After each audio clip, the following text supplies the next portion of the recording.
2. Work, jobs, and studies. What kind of job would you describe as an ideal one? For me, an ideal job should combine flexibility, professional development, and a healthy work-life balance.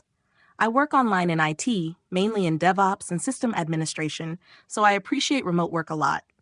It allows me to organize my schedule more efficiently and avoid wasting time commuting.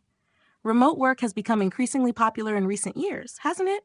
Absolutely. During the pandemic, many companies were forced to switch to remote systems, and afterwards they realized that employees could remain productive from home. Some organizations even reported that performance had improved because workers felt less stressed. That makes sense. What do you usually do in your job? I mainly deal with servers, infrastructure, monitoring systems, automation, and troubleshooting. Sometimes I also work with cloud technologies and security tasks. The job can be challenging because if a system crashes, problems must be solved immediately. So your work requires responsibility and technical skills. Definitely. In IT, technologies change rapidly, so specialists have to continue learning constantly. If somebody stopped studying for a couple of years, their knowledge would become outdated quite quickly. What skills are usually necessary for this profession? Technical knowledge is essential, of course, but soft skills are also important. For example, communication, teamwork, and problem-solving abilities matter a lot. During job interviews, employers often ask candidates how they have handled stressful situations or difficult projects. Speaking about interviews, do you find them stressful? To some extent, yes. Even experienced professionals can feel nervous. A strong CV helps, but companies usually want more than certificates. They expect practical experience and evidence that a person can work independently. That's true. Some people have impressive diplomas but cannot solve real problems. Exactly. In technical interviews, candidates are often asked to explain how they would react in specific situations. For instance, an interviewer may ask what you would do if a production server suddenly stopped working. And how should people prepare for interviews in your opinion? First of all, they should research the company carefully.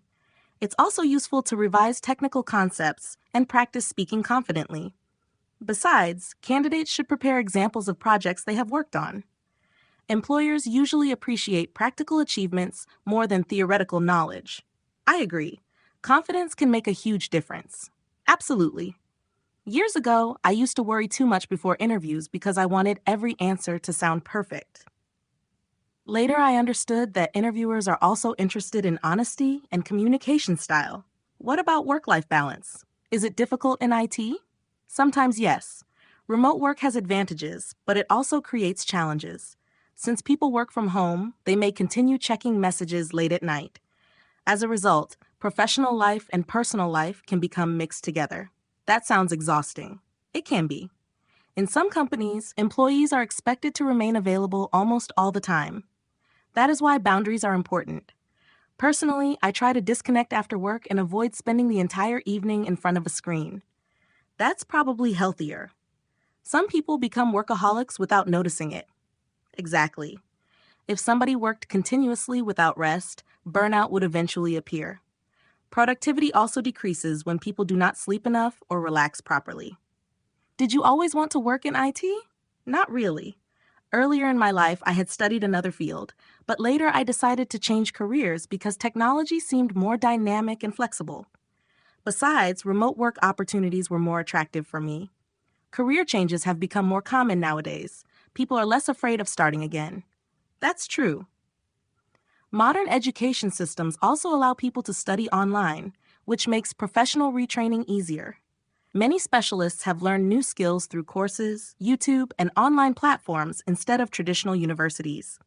So would you recommend IT as a career choice?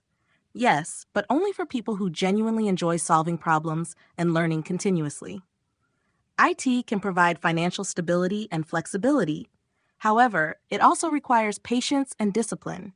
Sometimes projects become stressful, deadlines are shortened, and unexpected issues appear at the worst possible moment. Still, the profession sounds rewarding. I believe so. Despite the difficulties, I appreciate the freedom and opportunities this field provides. In my opinion, the ideal career is not only about salary. It should also give people a sense of progress, balance, and professional satisfaction.